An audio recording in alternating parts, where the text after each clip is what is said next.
Hello everyone, तो कैसे हैं आप सब और आपका बहुत बहुत स्वागत है हमारे इस यूट्यूब चैनल जिसका नाम है जाबिश फिजिक्स। और इस लेक्चर में हम लोग करेंगे लैडर प्रॉब्लम जो कि बेस्ड है रिजिड बॉडी डायनेमिक्स चैप्टर के इक्विलिब्रियम में। ठीक है, रोटेशनल इक्विलिब्रियम से रिलेटेड है और रोटेशनल इक्विलिब्रियम हम लोगों ने किया है जस्ट इसके प्रीवियस लेक्चर में। तो अगर आपने वो लेक्चर नहीं देखा और डायरेक्ट इस पर आए हैं तो जाकर वो देख लें। ठीक है, और उसका लिंक अभी यहाँ आई बटन पर डिस्प्ले हो रहा है, तो पहले जाएं वो देखें, तब ये जो क्वेश्चंस हम कैसे कर रहे हैं, कॉन्सेप्ट कैसे लगा रहे हैं, तब आपके जहनों तक बात उतरेगी कि किस तरह से सवाल बनाया जा रहा है और सवाल सॉल्व हो रहा है। तो पहले वो लेक्चर देख लें, फिर इस लेक्चर को आप देखिए, हम तो पढ़ाने ही वाले आगे। तो बात करते हैं लैडर प्रॉब्लम की। ठीक है, लैडर प्रॉब्लम, इसको इस तरह के सवाल को कहते हैं ladder problem. Ladder problem actually में है क्या, ध्यान से अगर आप कभी नोटिस करें तो जैसे मान लीजिए ये दीवार है और ये सरफेस है। ठीक है, ये दीवार है और ये सरफेस है। ठीक है, इस पर आपने एक सीढ़ी ऐसे डाल दी। तो सीढ़ी रखने का भी एक तरीका होता है, आपने कभी फील किया होगा कि सीढ़ी आप रखें और आप देखते हैं कि कहीं वो गिरे नहीं, स्लिप नहीं कर जाए। तो एक्चुअली में होगा क्या कि सीढ़ी तब बैलेंस्ड होगा, मतलब सीढ़ी, यही ना लैडर, तो सीढ़ी बैलेंस्ड हो, सीढ़ी बैलेंस हो, इसके लिए क्या कंडीशन, मतलब सीढ़ी बैलेंस हो, इसका मतलब कि इसको किस में होना पड़ेगा, इक्विलिब्रियम में।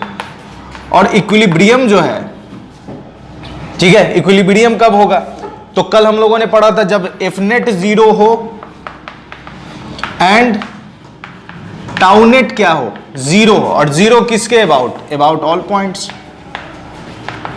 About all points. ठीक है, अबाउट ऑल पॉइंट्स, तब ये इक्विलिब्रियम होगा।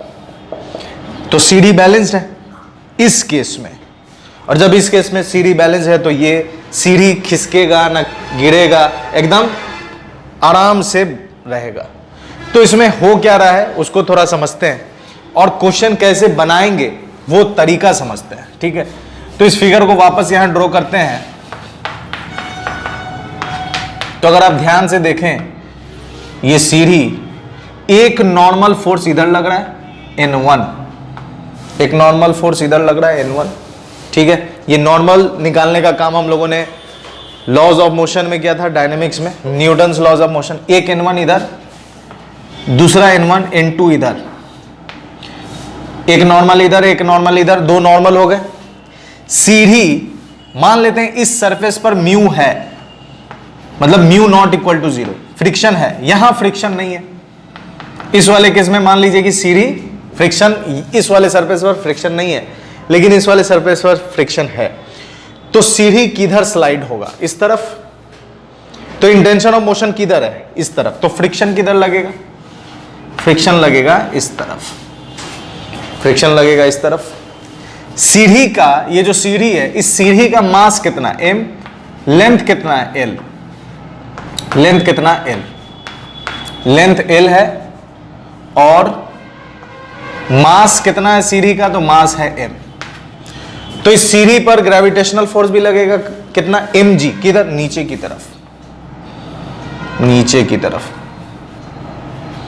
ठीक है, नीचे की तरफ। अब क्या करना है, तो अब इस सारे फोर्सेस को बैलेंस कर देना है, हॉरिजॉन्टल वाले को एक तरफ, वर्टिकल वाले को एक तरफ। तो सबसे पहले हॉरिजॉन्टल के लिए काम कीजिए, हॉरिजॉन्टल। ठीक है, सबसे पहले हॉरिजॉन्टल के लिए काम कीजिए। तो N1, ध्यान से देखें, N1 हॉरिजॉन्टल है और दूसरा हॉरिजॉन्टल कौन है, ये फ्रिक्शन, ये फ्रिक्शन, ये हॉरिजॉन्टल है। तो N1 किसके बराबर, F के बराबर, N1 बराबर F। पहला इक्वेशन हो गया, N1 बराबर F। हॉरिजॉन्टल में और कोई फोर्स नहीं है। दूसरा फोर्स क्या होगा, वर्टिकल में तो देखिए एक N2 जा रहा है, दूसरा क्या जा रहा है, mg। ठीक है, एक जा रहा है N2, दूसरा जा रहा है mg। तो N2 बराबर mg, ये हो गया इक्वेशन 2। दो इक्वेशन आ गए। ठीक है, दो इक्वेशन आ गए। तीसरी इक्वेशन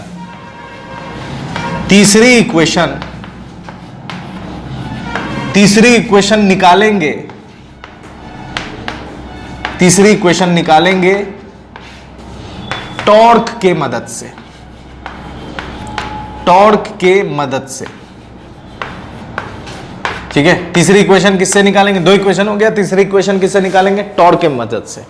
उससे क्या होगा? टॉर्क के मदद से निकालेंगे और वह पॉइंट लेंगे, वह एक्सिस लेंगे, वह एक्सिस लेंगे जिसके अबाउट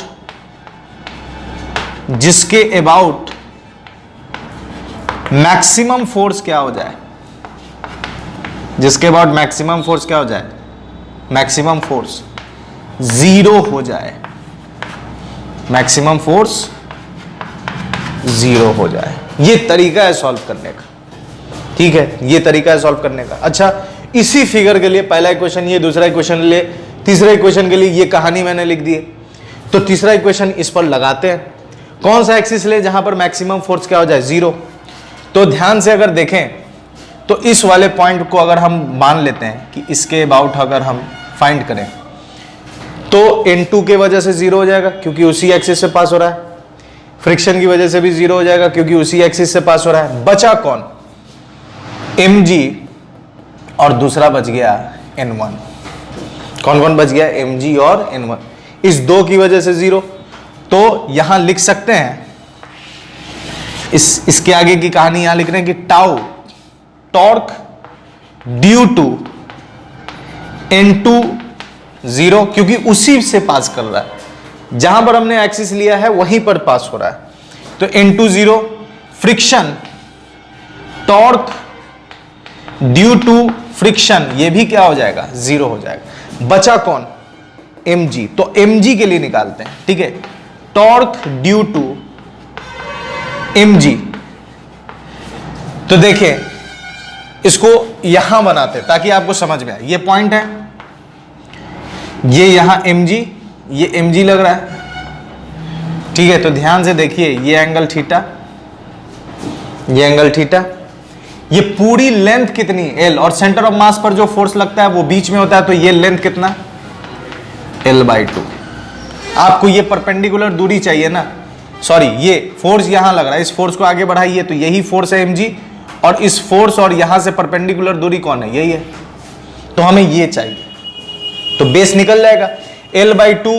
तो हम क्या निकालेंगे? cos theta. तो cos थीटा बराबर क्या होता है? Base by hypotenuse.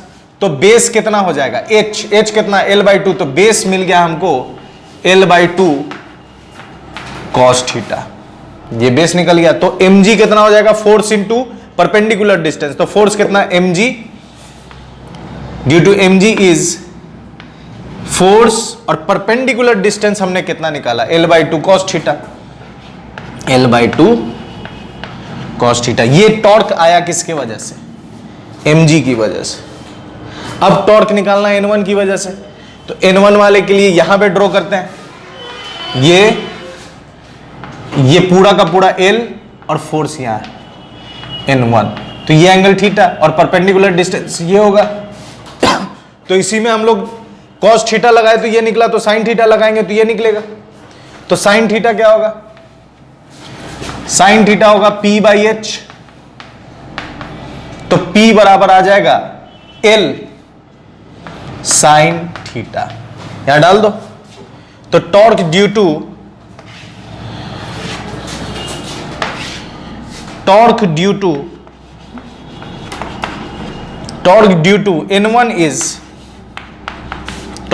N1 is कितना होगा? फोर्स कितना है? N1, और परपेंडिकुलर डिस्टेंस कितना? L sin theta. N1 L sin theta, N1 L sin theta. अब डायरेक्शन निकाल लीजिए, RF। ठीक है, ये RF किधर जा रहा है? बाहर की तरफ। तो ये है आउटवर्ड, और इसका देखिए RF किधर जा रहा है? अंदर की तरफ। तो ये हो जाएगा अंदर की तरफ। दोनों को इक्वेट कर देंगे तो सारी वैल्यूज हमें मालूम हो जाए। तो क्वेश्चन सॉल्व करने का तरीका समझ में आया।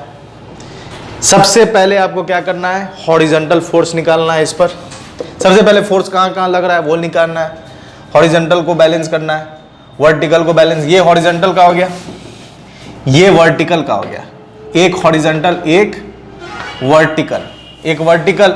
तीसरा इक्वेशन आपको टॉर्क की मदद से निकालना है, वो एक्सिस लेना है जहां से मैक्सिमम फोर्स 0 हो जाए। तो दो हमने निकाल लिया, टॉर्क वाला काम यहां कर लिया, तो ये मिल गया। एक अंदर जा रहा है एक बाहर, तो एक को प्लस लेंगे एक को माइनस लेंगे, और टॉर्क कितना होना चाहिए 0, तभी तो इक्विलिब्रियम में रहेगा।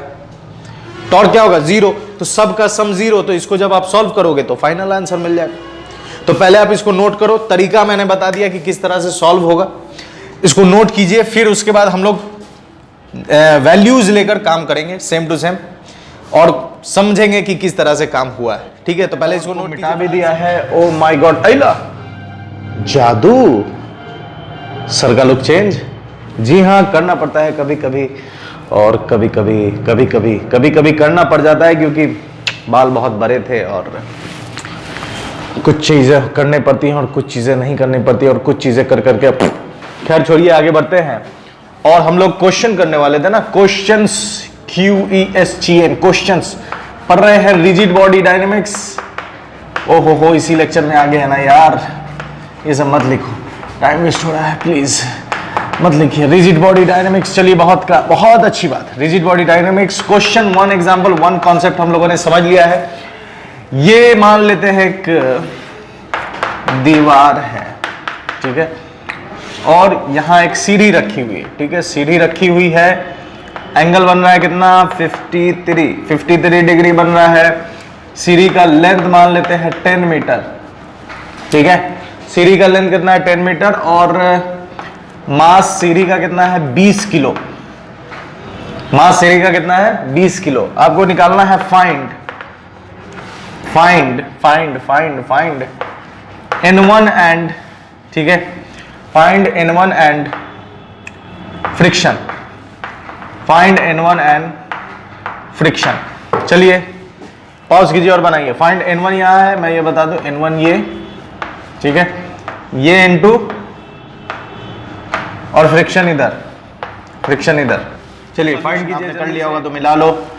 मैंने क्या क्या बताया था, सबसे पहले हॉरिजॉन्टल, हॉरिजॉन्टल किसके बराबर, N1 किसके बराबर होगा फ्रिक्शन के, तो हॉरिजॉन्टल के लिए, हॉरिजॉन्टल के लिए, हॉरिजॉन्टल के लिए मैं मोटा हो गया हूं ना, फील आ रहा होगा, मोटा हो गया हूं, फुटबॉल खेल नहीं रहा हूं यार अभी, इधर पूरा ठंड ने फुटबॉल को वो करवा दिया है, फुटबॉल खेल ही नहीं रहा हूं, मूड खराब कर दिया यार, फुटबॉल पूरा एकदम मतलब छूट गया है, समझो। तो फ्रिक्शन किसके बराबर, N1 के बराबर, N2 किसके बराबर, ये mg नीचे लगेगा, N2 किसके बराबर, mg के बराबर। इक्वेशन 2 हॉरिजॉन्टल हो गया, ये किसका है, वर्टिकल का है, ठीक है, ये वर्टिकल का N2, हॉरिजॉन्टल ही हो गया F1 म्यू n। अब टॉर्क की बात करते हैं, ठीक है, टॉर्क की बात करते हैं। तो टॉर्क की अगर हम बात करें तो टॉर्क निकालते हैं, तो टॉर्क होगा टाउ नेट 0, टाउ नेट 0, ठीक है, tau net 0, tau net 0, tau net 0, ठीक है, टाउ नेट 0 है तो ये हो जाएगा tau 1 plus tau 2 plus tau 3 plus tau 4। कैसे मालूम 4 है, काउंट कर लो यार, काउंट कर लो ना, 1 फोर्स 2 फोर्स 3 फोर्स 4 फोर्स, ठीक है। एक्सिस वहां लेंगे जहां से मैक्सिमम फोर्स 0 हो जाए, यहां एक्सिस ले लिया हमने, मैक्सिमम फोर्स 0 हो जाएगा, ठीक है, एक्सिस यहां से ले लिया, मैक्सिमम फोर्स 0 हो जाएगा, तो निकालो। इसके वजह से कितना होगा 0, क्योंकि उसी से पास कर रहा है, इसके वजह से कितना होगा 0, इसके वजह से होगा, इसके वजह से होगा, कैसे होगा देखो, ये mg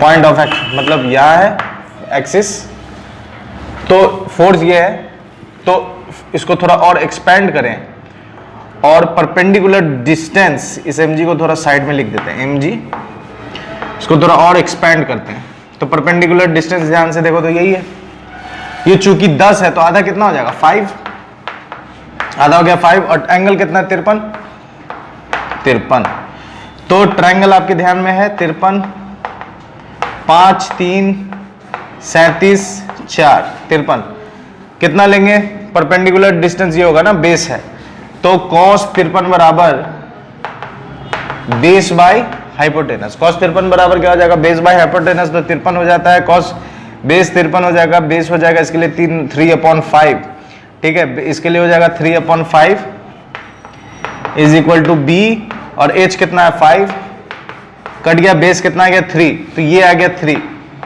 तो आपको आ जाएगा 3 mg प्लस टाउ 4 निकाल दो, टाउ 4 निकालो, टाउ 4 किसके वजह से, तो इसके वजह से, तो इसके वजह से भी होगा, यहां पर ये ऐसे जा रहा है n1, ठीक है, तो परपेंडिकुलर दूरी यही होगी, ठीक है, ये कितना 10, ये कितना 53, तो इसमें साइन लगाएंगे, sine 53 p by H, sine 53 कितना होगा, साइन 53 4/5, परपेंडिकुलर निकालना है, हाइपोटेनस कितना है 10, 2, p बराबर कितना आ गया 2, ठीक है, मतलब ये आ गया 2, तो 2n1 इज इक्वल टू कितना 0। अब प्लस माइनस देख लो, प्लस माइनस, ये r ये अंदर बाहर, सॉरी ये r और ये फोर्स, तो ये बाहर निकल रहा है, बाहर निकल रहा है, ठीक है, बाहर वाले को मान लेते हैं माइनस, बाहर वाले को मान लीजिए माइनस, तो ये देखो r(n1) अंदर जा रहा है, तो ये हो गया प्लस, तो ऐसे लिख दिए। तो अब क्या हो गया, इसको सॉल्व कर दो, ठीक है, इसको सॉल्व करेंगे तो कितना आएगा, 2n1 बराबर 3 mg, 2n1 बराबर कितना आ गया 3 mg, तो n1 बराबर आ गया 3/2 mg, वैल्यूज पुट कर दो 3/2, m कितना है 20, ठीक है, 20, g ले लो 10, तो कितना आ गया 10, तो n1 बराबर आ गया, ठीक है, n1 बराबर आ गया आपका कितना 300, n1 कितना आ गया 300 न्यूटन। अच्छा, उसके बाद क्या फाइंड करना था, फ्रिक्शन, तो F बराबर है किसके, F बराबर किसके है n1 के, F बराबर n1 के, तो n1 भी कितना है, फ्रिक्शन भी कितना आ गया 300 न्यूटन, ठीक है। अब कुछ बच्चे के दिमाग में सवाल आएगा, सर इतना लंबा क्यों किए फ्रिक्शन निकालने के लिए, आप आसान कर सकते थे, क्या आसान कर सकते थे, मान लीजिए यहां म्यू कुछ दिया हुआ है या नहीं दिया हुआ है, मान लीजिए म्यू दिया हुआ है जो कि नॉट इक्वल टू 0 है, लेट मान लिए कि म्यू यहां पर दिया हुआ है, ठीक है, तो बच्चा कहता है कि सर F बराबर म्यू एन, डायरेक्ट इस पर भी तो बना सकते थे, ठीक है, म्यू और n2, तो ये हो जाता है F बराबर म्यू m2 के जगह डाल देते हैं mg, तो सब तो मालूम है, म्यू मालूम है, m मालूम है, g मालूम है, तो फ्रिक्शन तो निकल जाता है, निकल जरूर जाता है, लेकिन यहां पर आप नहीं लगाओ, यहां पर आप नहीं लगा सकते हो। क्यों नहीं लगा सकते हो, तो कुछ रीजंस मैं लिख देता हूं, ठीक है, कुछ कॉन्सेप्ट मैं बता देता हूं, जगह मैं ढूंढ रहा हूं, या यहीं पर देखो, ठीक है, यहीं पर देखो, कुछ कॉन्सेप्ट मैं लिख रहा हूं जो आपके जहनों तक बात जाएगी कि कॉन्सेप्ट मैं क्या बताना चाह रहा हूं। पॉइंट याद रखना हमेशा, पॉइंट जो है F बराबर म्यू एन, ये जो फॉर्मूला है ये हम तब लगाएंगे, या तब लगाएंगे, ठीक है, ये तब लगाते हैं, ये तब लगाते हैं जब फ्रिक्शन कैसा हो, फ्रिक्शन काइनेटिक हो या लिमिटिंग हो, काइनेटिक हो या लिमिटिंग हो, ये फॉर्मूला तब लगेगा, ये फॉर्मूला तब लगेगा जब फ्रिक्शन ये क्या हो, काइनेटिक हो या फिर लिमिटिंग हो, ठीक है। यहां जो फ्रिक्शन लग रहा है ये रेस्ट वाला फ्रिक्शन लग रहा है, ठीक है, इस यहां पर जो फ्रिक्शन है इसके अकॉर्डिंग अगर लिखें तो यहां जो फ्रिक्शन है, यहां फ्रिक्शन स्टैटिक है, यहां फ्रिक्शन कैसा है, स्टैटिक है, यहां फ्रिक्शन स्टैटिक है। तो स्टैटिक फ्रिक्शन के लिए ये फॉर्मूला नहीं है, ये फॉर्मूला किसके लिए, काइनेटिक के लिए या फिर लिमिटिंग के लिए। यहां जो फ्रिक्शन लग रहा है वो कैसा फ्रिक्शन है, स्टैटिक फ्रिक्शन है, इसलिए इस वाले हिस्से में ये फॉर्मूला लगाना गलत है, गलत। बात समझ में आ रही है, इस हिस्से में इस हिस्से में फॉर्मूला लगाना आपको एकदम गलत है। आप सिर्फ डायरेक्ट ये फॉर्मूला नहीं लगा सकते। क्यों नहीं लगा सकते? क्योंकि यहां जो फ्रिक्शन है वो या तो काइनेटिक है और या फिर लिमिटिंग, और बॉडी किस में, और इस वाले में ये फॉर्मूला इसके लिए, लेकिन यहां क्या है, बॉडी रेस्ट में। बात समझ में आ रही है? तो यहां तक की कहानी नोट कर लीजिए, किस तरह से हमने क्वेश्चन बनाया ये आपके दिमाग में आ गया होगा। ठीक है, और ठीक है, यहां तक की कहानी नोट कर लीजिए।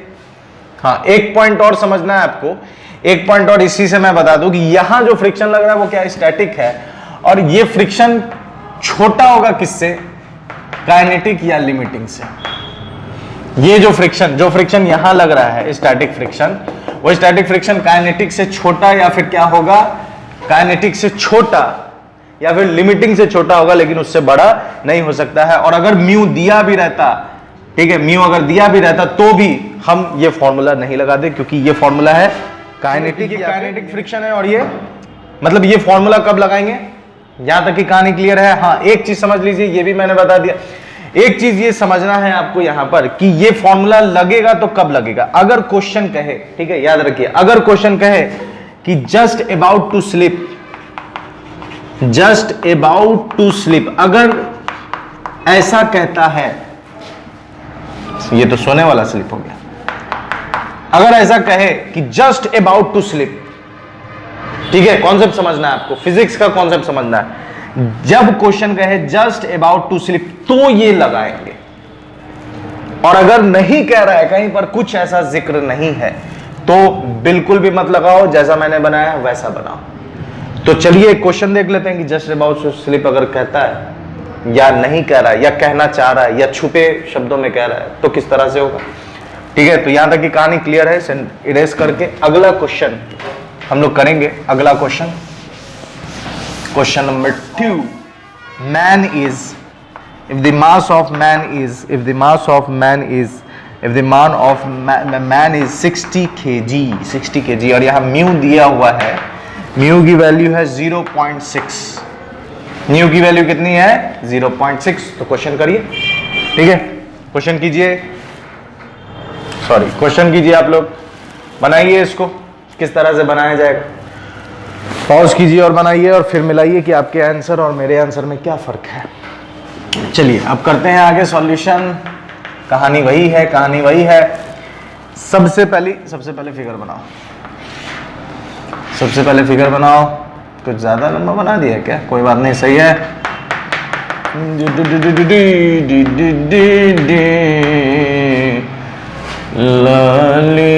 एक फोर्स यहां N1, यहां लगेगा N2, यहां लगेगा फ्रिक्शन F, ठीक है। यहां तक की कहानी। मान लेते हैं कि आदमी कहां तक चढ़ा, मान लेते हैं कि आदमी चढ़ता है यहां X तक, मान लीजिए आदमी चढ़ा X तक, तो ये कितना हो जाएगा, ये हो गया 10 - x, ठीक है। आदमी यहां तक चढ़ा है, लेट मान लिए कि वो X तक चढ़ा है, ठीक है, X तक चढ़ा है। तो सबसे पहले हॉरिजॉन्टल देख लेते हैं, हॉरिजॉन्टल,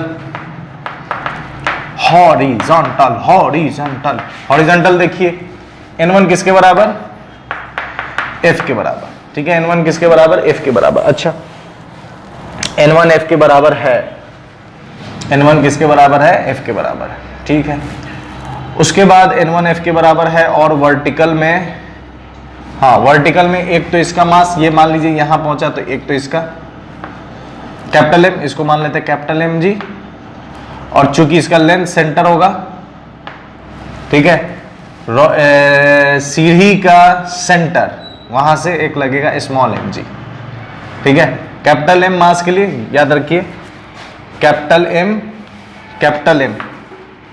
M 60 किलो, और स्मॉल m 20 किलो, कोई दिक्कत नहीं है। चलिए अब वर्टिकल में देखिए, vertical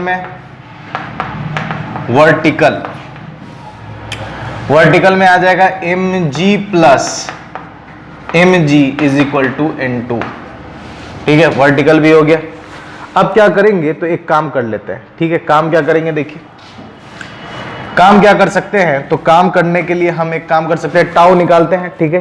tau tau tau tau tau tau निकाला जाए, ये टाउ निकालते हैं तो एक्सिस किधर ले, ठीक है, टाउ निकालते हैं तो एक्सिस किधर लेते हैं, एक्सिस लेंगे ये वाला, ठीक है, एक्सिस ये वाला ले लेते हैं ताकि मैक्सिमम फोर्स क्या हो जाए, 0 हो जाए, ठीक है। वर्टिकल हो गया, हॉरिजॉन्टल भी हो गया, वर्टिकल भी हो गया। एक चीज और समझ लेते हैं, ठीक है, एक चीज और समझ लेते हैं, एक चीज और समझ लेते हैं कि क्या कह रहा है यहां पर। देखिए अभी जस्ट मैंने बताया, ये कह रहा है विदाउट स्लिपिंग, ठीक है, विदाउट स्लिपिंग या विदाउट स्लिपिंग कह सकते हैं, या फिर जस्ट, इसका एक और मतलब हो रहा है, ठीक है, जस्ट अबाउट टू स्लिप, इसका एक और मतलब हो रहा है कि जस्ट अबाउट टू स्लिप। तो जस्ट अगर लिख लेते हैं कि जस्ट अबाउट टू स्लिप है, जस्ट अबाउट टू स्लिप, तो अभी मैंने बताया आपको कि ये बराबर लगा देना है mu in F in 1, F किसके बराबर है, सॉरी एफ इन 2 हो जाएगा, म्यू इन 2, म्यू कितनी, म्यू कितना है, म्यू है 0.6,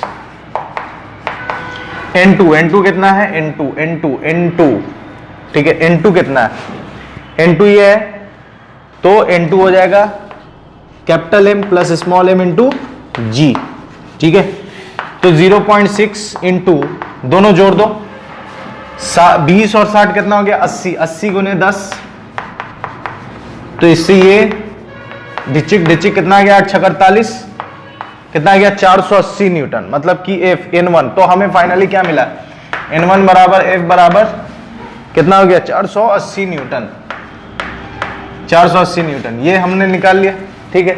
अब बात करते हैं टाउ नेट 0, तो टाउ नेट 0 होगा तो टोटल फोर्स कितना काउंट करो, 1 2 3 4 5, 5 है, tau 1 plus tau 2 plus tau 3 plus tau 4 plus tau 5, सबकी वजह से कितना हो गया, 0। तो मैक्सिमम, तो इसकी वजह से भी 0, इसकी वजह से भी 0, क्योंकि इसी एक्सिस से पास कर रहा है। उसके बाद बच रहा है कौन, तो बच रहा है ये, ठीक है। अब देखो इसके लिए काम करेगा, mg के लिए काम करें, ठीक है, mg के लिए, तो यहां समझते हैं, सबसे पहले mg के लिए काम कर रहे हैं, ये mg, ठीक है, mg ये है कैपिटल mg 53 डिग्री, ठीक है, 53 डिग्री। ये कितना है, 10 माइनस एक्स, ये है 10 माइनस एक्स, 10 माइनस एक्स, तो ये निकाल लो, यही ना परपेंडिकुलर है, मतलब हमें बेस निकालना है। तो cos 53 होगा बेस बाय हाइपोटेनस, तो बेस हो गया b, हाइपोटेनस कितना है, 10 माइनस एक्स, cos 53। ट्राइंगल याद होगी, ट्राइंगल याद होगा, ट्राइंगल यहां पे बना लो, ट्राइंगल ज्यादा सही रहेगा, 53, 5 और 3 और 37 4, ठीक है, 37 4, तो कितना हो गया, cos 53 निकालो, cos 53 निकालेंगे तो बेस बाय हाइपोटेनस 3/5, 3/5 बराबर b बाई 10 माइनस एक्स, तो ये कितना हो गया, b बराबर आ गया 3/5 10 माइनस एक्स, ठीक है। तो यहां टाउ 3 निकाल लिखेंगे, इसके वजह से होगा mg और परपेंडिकुलर कितना है, 3/5 10 माइनस एक्स, ठीक है। अब देखो ये ऐसे r बाहर की तरफ, बाहर वाले को निगेटिव ले लेते हैं, बाहर वाले को निगेटिव ले लेंगे तो माइनस डाल दिया यहां, माइनस प्लस टाउ 4 निकालते हैं इसके वजह से, ठीक है।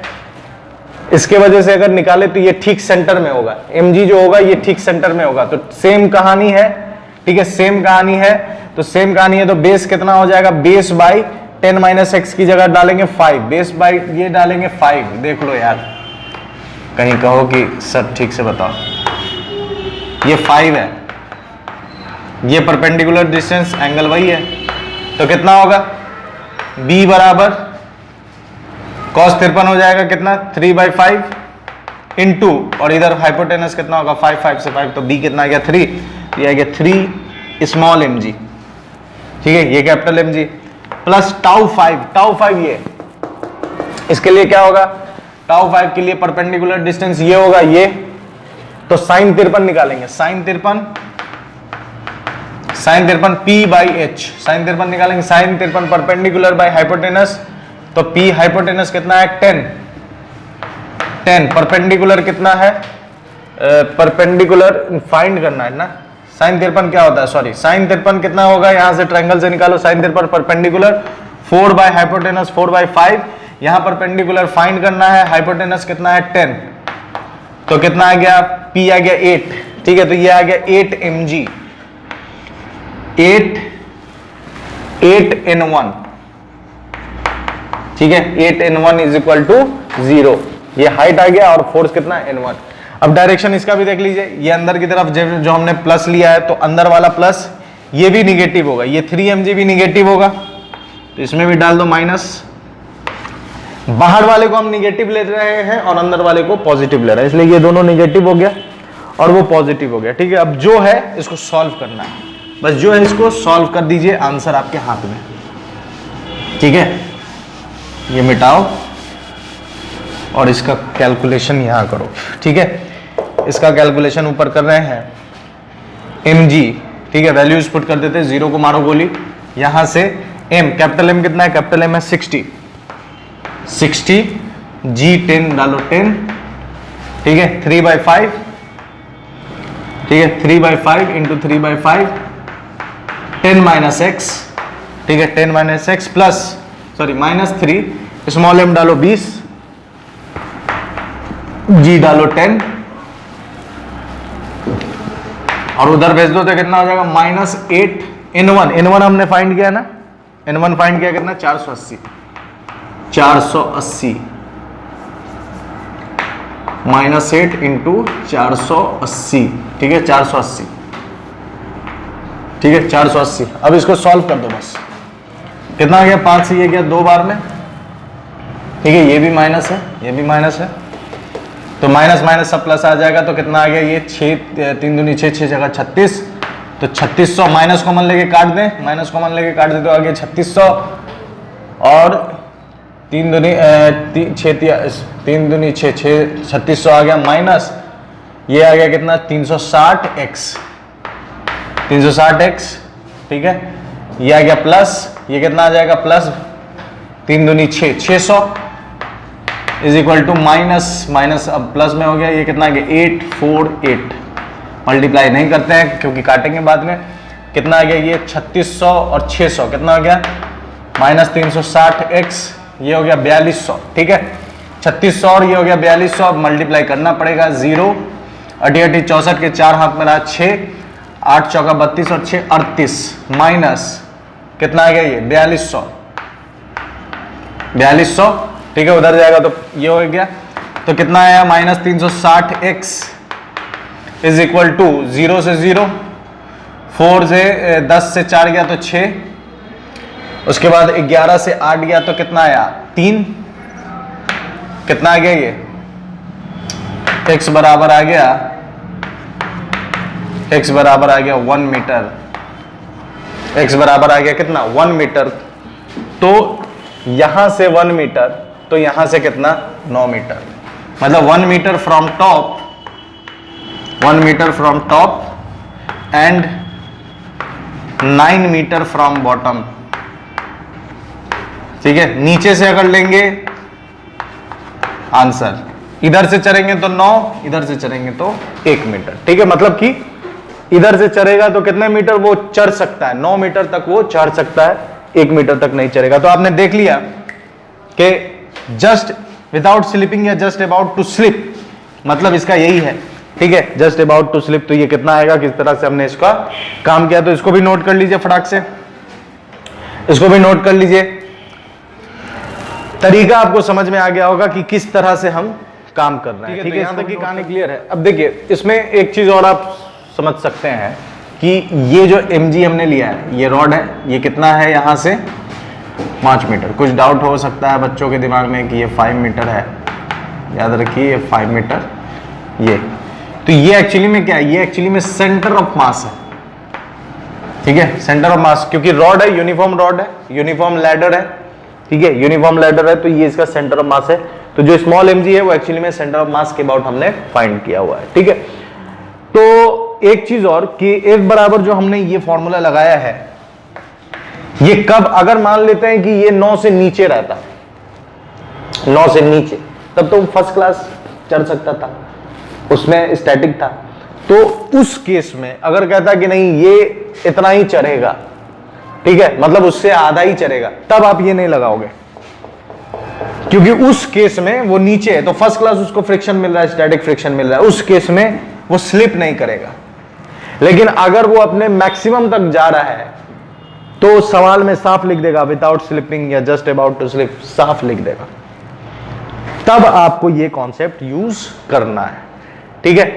तो उम्मीद करते हैं बेहतरीन तरीके से ये कहानी आपको समझ में आई होगी, और मेरे साथ बने रहने के लिए बहुत बहुत शुक्रिया। अपना ख्याल रखें। गुड बाय एंड खुदा हाफिज।